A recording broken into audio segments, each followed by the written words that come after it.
We're going to try something new with grammar and use some screencasts to help us study rather than me doing the lesson at the front of the board for a couple of reasons. I'm hoping this might help you be a little bit more focused to the task. You can work at your own pace. You can pause the screencast. You can rewatch it at different points if you need to.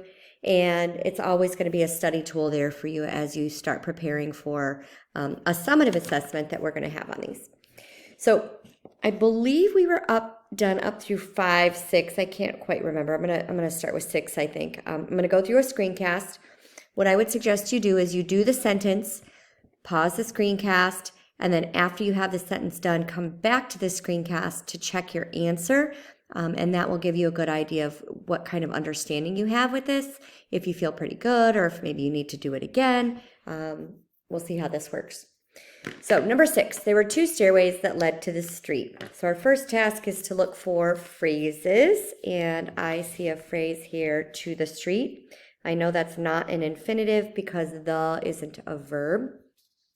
The next thing I would do is look for a compound sentence. So do I see a coordinating conjunction in here? I do not, nor do I see a semicolon. So right away, I can cross off compound.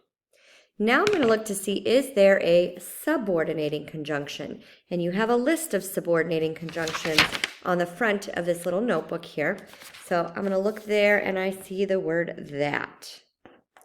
And I'm going to use that to find the dependent clause, that led. And actually it would include this entire phrase in there. But looking at what's left here, that led, that is the subordinating conjunction. I need to find a subject and a verb. Well, I know led is the verb, so I'd ask myself, what led to the street? The only word that's left here is that. That is referring back to the stairways. It would be awkward to say there were 2 stairways, stairways led to the street, so they use a pronoun here to replace it. So I can tell that this is a complex sentence, but I also need to go back and look at my independent clause to find the subject and the verb. So my subordinating conjunction is in the box with the subject and the verb. My independent clause should have a subject and a verb of its own. We know there is never, ever, ever going to be the subject of the sentence. We know that were, always, always, always is a verb. So I'd ask myself, what were the stairways were? And so I've got an independent clause with a dependent clause, which makes this a complex sentence. Okay, go try number 2 on your own and then come back and check your answer. I'm going to start by looking for phrases, and I see from the outside, I see to prevent is an infinitive. This pen. Then I'm going to go look for a coordinating conjunction, and I do see one, but it doesn't have a comma. And so I know that this is not a compound sentence. So I'm going to go look to see, is there a subordinating conjunction? One was locked and the other only opened inward. I do not see a subordinating conjunction, so this is not complex. It has to be simple. So let's see if I can find my subject and verb. Well, was is a verb, was locked. Those work together as a subject or as a verb. What was locked? One was locked. And, oh my, I just saw a mistake in this. That's my bad. This is a compound sentence. There should be a comma here. That was me.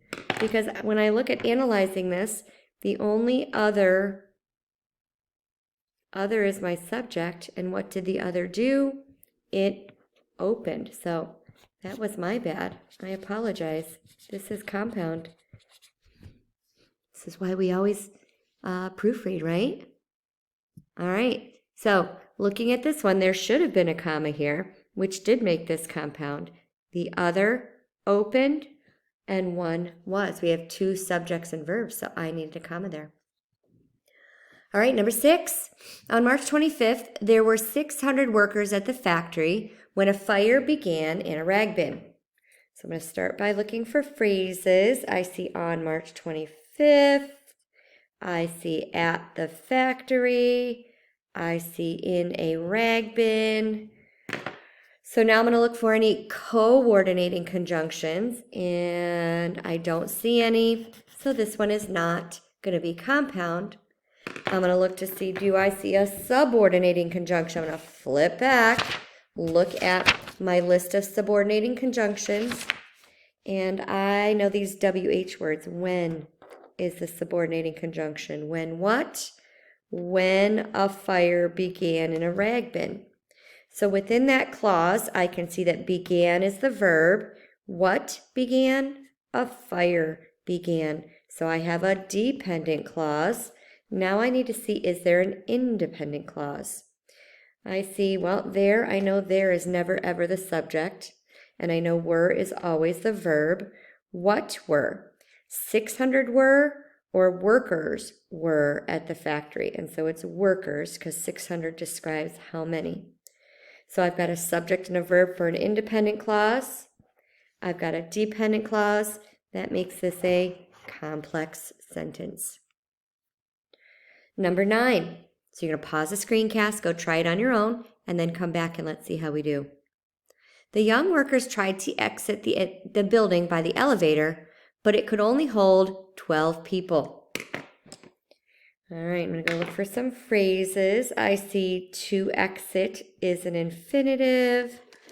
By the elevator. All right, now I'm going to look for a conjunction. I see but. It doesn't have a comma, but I'm going to hold judgment. I'm going to wait and see. Do I see a subject and a verb on both sides? So let's see. The young workers tried. Tried is the verb. Who tried? The workers tried.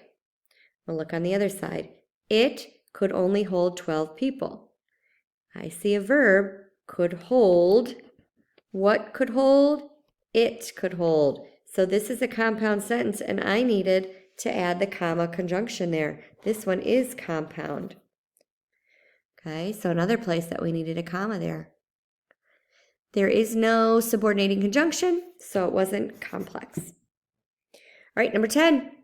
The operator made only 4 trips back and forth before it broke down amid the heat and flames. All right, so let's see. I see before. Now, I know before can sometimes be a subordinating conjunction or a prepositional phrase, so I need to think on that one a little bit. Now, amid sounds like a preposition. It wasn't on our list, but it has a noun after it, amid the heat, and it's got this conjunction that makes me think it could have 2 things, amid the heat and flames. So that's a prepositional phrase, amid the heat and flames. Now I'm going to go back and see if there are any other conjunctions, and I do see another one, and it's between back and forth. These are 2 adverbs, so that's not going to be a compound sentence. So now I'm going to see, is before it a preposition or is before a subordinating conjunction? The operator made only 4 trips back and forth, broke down. If I took before it out, then thinking it was a prepositional phrase, this sentence would make sense. So that makes me realize that before here is being used as a subordinating conjunction. Before what? Before it broke down. Broke is my verb. What broke? It broke. So I've got a dependent clause. The operator made only 4 trips back and forth. Okay, my verb here is made. And who made? The operator made. So I've got an independent clause. That makes this a complex sentence. And the last one. Some workers tried to go down the stairwell, but they found a locked door at the bottom of the steps. So I see to go is an infinitive. Down has a noun after it, down the stairwell.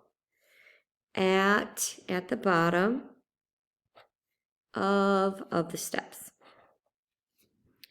Some workers tried, but they found a locked door.